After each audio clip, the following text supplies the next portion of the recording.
अस्सलाम वालेकुम। आज की वीडियो कॉन्स्टिपेशन पे है। कॉन्स्टिपेशन असल में कब्ज़ को कहते हैं।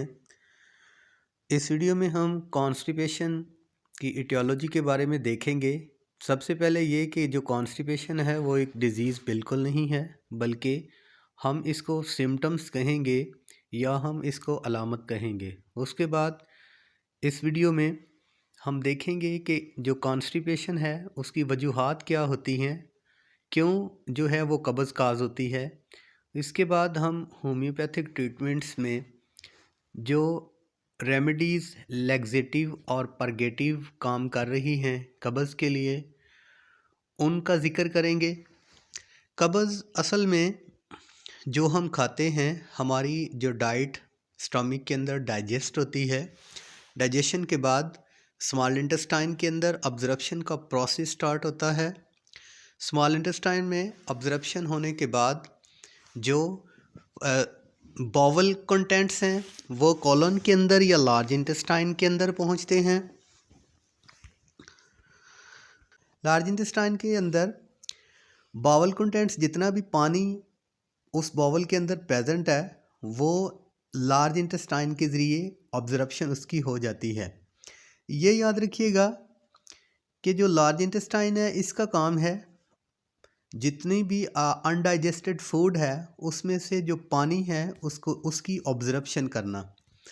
और अगर ये लार्ज इंटेस्टाइन अपने ऑप्टिमम लेवल से ज़्यादा वो पानी की ऑब्जर्प्शन करती है तो इसके नतीजा में वहाँ पे जो प्रेजेंट स्टूल होगा वो हार्ड फॉर्म अख्तियार कर लेगा, वो सॉलिड हो जाएगा और उसकी जो एलिमिनेशन है वो मुश्किल हो जाएगी। और जब उसकी एलिमिनेशन मुश्किल होगी तो इस फॉर्म को कहते हैं कि ये कॉन्स्टिपेशन काज हुई है। अब कॉन्स्टिपेशन का मैकेनिज़्म जो है वो आप जान चुके हैं कि आपकी डाइट जो है वो लार्ज इंटेस्टाइन के अंदर जाके जहाँ वाटर की अब्जॉर्प्शन होनी थी वो ऑप्टिमम लेवल से ज़्यादा हो चुकी है। अब वाटर कंटेंट जो हैं वो बाउल के अंदर बहुत कम है। इन वाटर कंटेंट की कमी की वजह से जो स्टूल वहाँ पे प्रेजेंट है वो हार्ड फॉर्म अख्तियार कर चुका है। अब उस स्टूल की एलिमिनेशन हमने करनी है। इस स्टूल की एलिमिनेशन के लिए जो मेडिसिन्स या ड्रग्स इस्तेमाल होती हैं उसका ज़िक्र करेंगे। या इस वीडियो का मकसद जो है वो सेल्फ़ मेडिकेशन नहीं है, बल्कि ये होम्योपैथिक डॉक्टर्स के लिए है, एजुकेशन पर्पज़ के लिए। ये इटियोलॉजी है स्टूडेंट्स जो आप देख रहे हैं कि लार्ज इंटेस्टाइन के अंदर जो अनडाइजेस्टेड फूड है वो स्टोमिक से स्मॉल इंटेस्टाइन के अंदर, स्मॉल इंटेस्टाइन से लार्ज इंटेस्टाइन के अंदर आ जाती है। उसमें जो वाटर की अब्जॉर्प्शन है, जो उसके में वाटर कंटेंट हैं, वो लार्ज इंटेस्टाइन बहुत ज़्यादा जो है उसकी अब्जॉर्प्शन कर लेती है और जो सॉलिड यहाँ पे प्रेजेंट है वो इस हार्ड फॉर्म में होगा कि उसकी एलिमिनेशन मुश्किल होगी। या तो उसको एलिमिनेट करते हुए एरोसन काज होगी या उसकी एलिमिनेशन के वक़्त जो है वो इस एलिमिनेशन हो ही नहीं पाएगी। तो इस कंडीशन को हम कह सकते हैं कि ये कॉन्स्टिपेशन है। तो ये कॉन्स्टिपेशन की इटियोलॉजी के बाद अब हम देखते हैं कि कॉन्स्टिपेशन की वजूहात क्या हैं। कॉन्स्टिपेशन की जो मेजर वजूहात हैं वो यहाँ पे सबसे पहले तो लाइफस्टाइल है कि हमारी ज़िंदगी के अंदर अगर फ़िज़िकल एक्टिविटीज़ बहुत कम है या हम सारा दिन बैठ के काम करते हैं, फ़िज़िकल एक्टिविटीज़ का फुकदान है, तो हमारी लार्ज इंटेस्टाइन बल्कि हमारे डाइजेस्टिव सिस्टम में पेरिस्टालसिस मूवमेंट की कमी की वजह से कॉन्स्टिपेशन काज होगी। सो फिज़िकल एक्टिविटीज़ जो हैं वो अपनी इंक्रीज़ करें ताकि पेरिस्टालसिस जो मूवमेंट है स्टोमिक की वो इंक्रीज़ हो सके, जिसकी वजह से जो स्टूल है वो उसकी जो एलिमिनेशन है वो आसान होगी। दूसरे नंबर पे हमारी डाइट के अंदर जो है वो डाइटरी फाइबर का फुकदान है। आजकल हम जितने भी जंक फूड ले रहे हैं उसमें डाइटरी फाइबर नहीं होता। ये याद रखिएगा कि डाइटरी फाइबर जो हैं हमें ज़्यादातर ऑर्गेनिक फूड से मिलते हैं। ऑर्गेनिक फूड के अंदर ये जितनी भी आपकी सब्जियां हैं, फ्रूट्स हैं, इसके अंदर जो है डाइटरी फाइबर प्रेजेंट होते हैं और डाइटरी फाइबर्स जो होते हैं ये मुख्तलिफ प्लांट्स के सेल वॉल्स होते हैं और ये जो है ये हमारी डाइजेस्टिव सिस्टम में डाइजेस्ट नहीं होते, बल्कि ये लार्ज इंटेस्टाइन में भी डाइजेस्ट नहीं होते, बल्कि ये लार्ज इंटेस्टाइन के अंदर वाटर कंटेंट की जो है वो अट्रैक्ट होता है इनकी तरफ और इनकी तरफ अट्रैक्ट होने की वजह से बावल के अंदर जो पानी के कंटेंट ज़्यादा होते हैं और हमें स्टूल पास करने में आसानी होती है। उसके बाद चहलकदमी की बात की जाए तो ये फ़िज़िकल एक्टिविटीज़ में आ जाता है कि फ़िज़िकल एक्टिविटीज़ कम होने की वजह से पेरिस्टाल्सिस मूवमेंट कम होती हैं, जिसकी वजह से जो है वो इंतड़ियों का जो फंक्शन है वो सुस्त हो जाता है। पेरिस्टाल्सिस मूवमेंट के कम हो जाने की वजह से भी कॉन्स्टिपेशन काज हो जाती है। इसके अलावा दौरान सफ़र जब हम कभी सफ़र के दौरान हों तो हमारी जो हैबिट है स्टूल पास करने की वो एकदम बिगड़ जाती है, जिसकी वजह से जो है वो एक ड्यूरेशन जो हमने मुकर्रर किया हुआ है, वक़्त हमने जो मुकर्रर किया हुआ है जिस वक़्त हम स्टूल पास करते हैं, वो वक़्त अगर गुज़र जाता है तो भी जो है वो ये काज सामने आ सकती है कि कॉन्स्टिपेशन जो है वो हो चुकी है। इसके अलावा मुख्तलिफ़ किस्म की जो ड्रग हैं, ड्रग इंड्यूस्ड कॉन्स्टिपेशन हो सकती है। कुछ कोई सेडेटिव्स ले रहा होता है, कोई किस टाइप्स की मेडिसिन ले रहा होता है। सेडेटिव्स जो है ये याद रखिएगा कि ये डिप्रेसेंट होती हैं, उनकी वजह से जो इंद्रियों की पेरिस्टाल्सिस मूवमेंट है वो कम हो जाती है, इस वजह से जो है कॉन्स्टिपेशन काज हो सकती है। इसके अलावा प्रेगनेंसी के अंदर भी कॉन्स्टिपेशन हो सकती है, मेटाबॉलिक डिसऑर्डर की वजह से भी बहुत से ऐसी डिसऑर्डर हैं जिसकी वजह से जो है वो कॉन्स्टिपेशन हो जाती है। उसके बाद पखाना की हाजत के वक़्त जब हम पखाना नहीं करते, एक वक़्त हमारा फ़िक्स है कि हमने मॉर्निंग में वॉशरूम के अंदर जाना है बावल स्टूल पास करने के लिए, लेकिन उस वक़्त हम नहीं जाते, वो हमारी जो हैबिट है वो उस हैबिट उस वक़्त ना जाने की वजह से जो है वो मतलब लेट कर सकते हैं, हम दोपहर के वक़्त जा सकते हैं, शाम के वक़्त जा सकते हैं, जिसकी वजह से लार्ज इंटेस्टाइन के अंदर जो है वो पानी की अब्जॉर्प्शन बहुत ज़्यादा हो जाने की वजह से बावल कंटेंट जो है वो वहाँ पे ही सॉलिड फॉर्म अख्तियार कर लेंगे और उसका एलिमिनेशन मुश्किल हो जाएगा। इसके अलावा बात की जाए तो डिहाइड्रेशन जो है ये टर्म हम उस वक़्त इस्तेमाल करते हैं जब जिस्म के अंदर पानी की शदीद कमी हो जाए।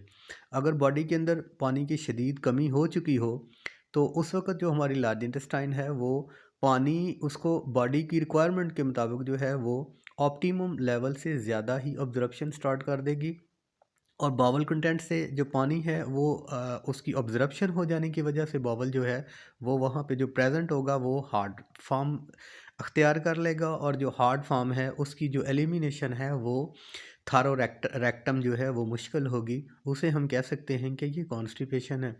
डायबिटिक शुगर्स के अंदर डायबिटिक पेशेंट्स के अंदर देखें जिनको शुगर है तो भी जो है वो पेरिस्टाल्सिस मूवमेंट कम होने होने की वजह से जो है वो कॉन्स्टिपेशन काज हो सकती है। तो यहाँ पर ये जो थी ये मेजर काजेज़ थी कॉन्स्टिपेशन की, यहाँ पे मैंने जो बात करनी है ये याद रखिएगा कि आप अपनी डाइट के अंदर डाइटरी फाइबर जो है वो इस्तेमाल करें, ऑर्गेनिक फूड जो है वो बहुत ज़्यादा इस्तेमाल करें। उसकी एग्जांपल जो है ये आप फ्रूट इस्तेमाल कर सकते हैं, वेजिटेबल इस्तेमाल कर सकते हैं, उसके अलावा आप ये ब्रेन्स का इस्तेमाल कर सकते हैं, इसके अलावा ये इसबगोल है, ठीक है, ये इसका छिलका जो है ये इस्तेमाल कर सकते हैं। ये लार्ज इंटेस्टाइन के अंदर वाटर कंटेंट्स को अपनी तरफ अट्रैक्ट करता है और जो कॉन्स्टिपेशन काज हुई है ये बावल मूवमेंट को जो है वो वहाँ पे ये वॉल्यूम ज़्यादा करने की वजह से जो है ये वहाँ पे कॉन्स्टिपेशन जो काज हुई है उसको मूव आगे की तरफ करवाएगा ताकि ये रेक्टल रूट से इसका अखराज हो। ये तमाम जो वजूहात थी ये कॉन्स्टिपेशन की थी। अब देखते हैं कि जो होम्योपैथी की अट्रैक्टिव रेमेडीज़ हैं, जो होम्योपैथी की अच्छी मेडिसिन हैं जो इस पे काम करती हैं, उनका शॉर्टली यहाँ पे मैं ज़िक्र करूँगा। होम्योपैथी के अंदर बहुत सी मेडिसिन जो है वो अकॉर्डिंग टू सिम्टम्स प्रिस्क्राइब की जा सकती हैं। उनमें सबसे बेहतर जो मेडिसिन है हमारे पास वो नक्स वामिका है। ये याद रहिए कि नक्स वामिका होम्योपैथी के अंदर एक ऐसी मेडिसिन है जो कि इसका जो मैकेनिज़्म ऑफ एक्शन है ये स्टिमुलेंट है और स्टिमुलेंट जितने भी हैं वो जिस्म के अंदर जो बॉडी कि ऑप्टिमम लेवल उसको चाहिए।